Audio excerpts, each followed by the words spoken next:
Before Vikings raided your village, before they crossed frozen seas to terrorize entire coastlines, they gathered around massive cauldrons and consumed something that would make warriors out of farmers.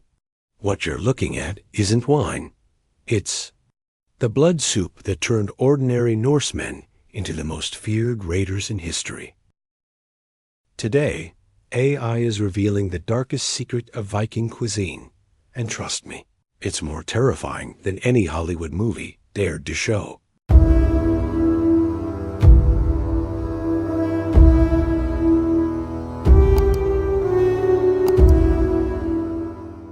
Picture this. It's 793 AD, a Viking longship appears on the horizon. But before these warriors even stepped foot on their ship, they participated in a ritual so brutal, so primal, that it would bind them together as brothers in blood, literally. Medieval chroniclers wrote about it in horrified whispers. They called it the blood feast of the Norse devils. Modern historians debated whether it was real or just propaganda. But archaeological evidence and AI reconstruction are revealing a truth more shocking than fiction. This wasn't just food. It was psychological warfare against themselves. A way to cross the line from civilized human to berserker. And the ingredients? They're going to make your stomach turn. To understand Viking blood soup, you need to understand that Vikings weren't just raiders. They were farmers and fishermen who transformed into something else entirely when winter came and food ran scarce. The sagas mention something called blodsuppe, literally blood soup. The Anglo-Saxon Chronicle describes Viking warriors consuming the red broth of battle fury before attacks. Even the normally stoic chronicler Alcuin wrote about heathen rituals involving the consumption of life essence. But here's what's chilling. This wasn't random violence. This was calculated psychology. Vikings believed that consuming blood would transfer the strength, courage, and fighting spirit of the source directly into their bodies.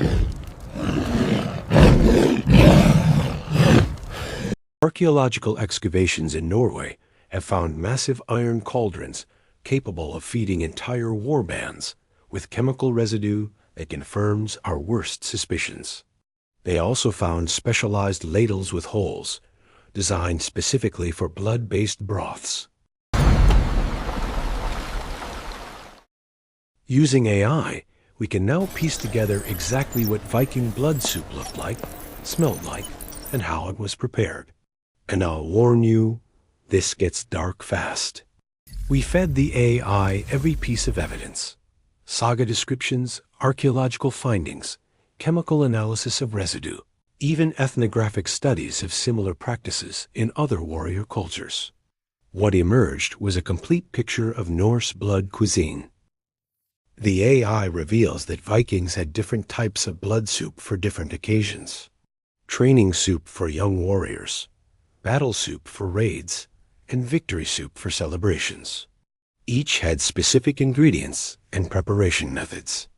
But here's where it gets really unsettling. The AI shows us that this wasn't crude or primitive. This was sophisticated food science designed to create specific psychological effects. They knew exactly what they were doing. The most chilling discovery? The AI reconstruction shows that different blood sources created different flavors and effects. Pig blood for strength, horse blood for endurance, and for the most important battles. Well, we'll get to that. All right, still yourself. Here's the actual recipe for Viking blood soup, reconstructed from multiple sources and brought to terrifying life by AI. Start with fresh blood, and I mean fresh. Vikings would slaughter animals specifically for raids, collecting blood in wooden bowls immediately to prevent coagulation. The most common was pig blood, but horse blood was reserved for major expeditions. Next, they'd add what they called battle barley, cooked grains that would thicken the soup and provide lasting energy for long raids. But here's the disturbing part. They'd often mix in fermented fish oil, creating a combination It was nutritionally complete, but psychologically overwhelming. The herbs were crucial. Wild garlic for blood circulation, juniper berries for courage, they believed, and something called berserker moss, which modern botanists think might have been a mildly psychoactive lichen. But the most disturbing ingredient? Salt. Not sea salt, salt gathered from the tears of enemies. Vikings would boil down salt water from territories they'd conquered, believing it carried the fear and submission of their victims. The cooking process was a ritual in itself.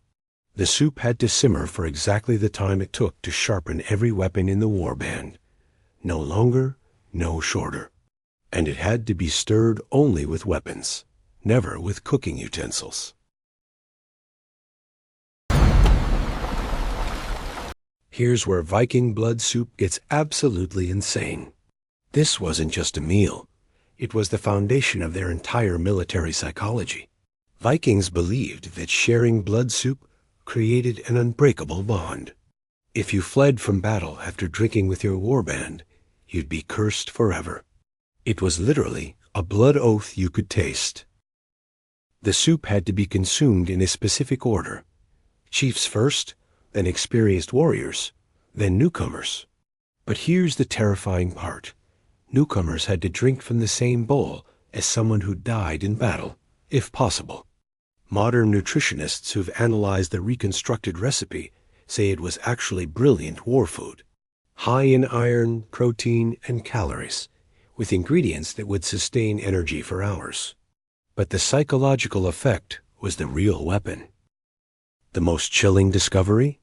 Vikings had berserker soup, a special version with extra psychoactive ingredients that warriors consumed before entering battle trance. Archaeological evidence suggests some warriors died from overdosing on their own courage soup. When Christianity spread through Scandinavia, blood soup was one of the first practices banned. Churches specifically condemned the consumption of life essence for martial purposes. But it didn't disappear, it evolved. Modern blood sausage, black pudding, even some versions of borscht, they're all descendants of Viking blood cuisine. The Scandinavian countries still consume more blood-based foods per capita than anywhere else in the world. But here's what's really unsettling. Modern military psychologists have studied Viking blood soup rituals as examples of unit cohesion through shared transgression. The principle is still used in elite military training today. Some historians argue that Viking blood soup was the world's first performance-enhancing drug, not for physical strength, but for psychological dominance. They weren't just fueling their bodies. They were programming their minds for violence. So the next time you think ancient warriors were primitive, remember, Vikings engineered their own psychological transformation through food. They literally consumed courage, one terrifying spoonful at a time. But Vikings weren't the only ancient people with shocking food secrets. Tomorrow, we're diving into ancient Egypt, where pharaohs consumed something that makes blood soup look like a health drink. What did the builders of the pyramids drink for breakfast?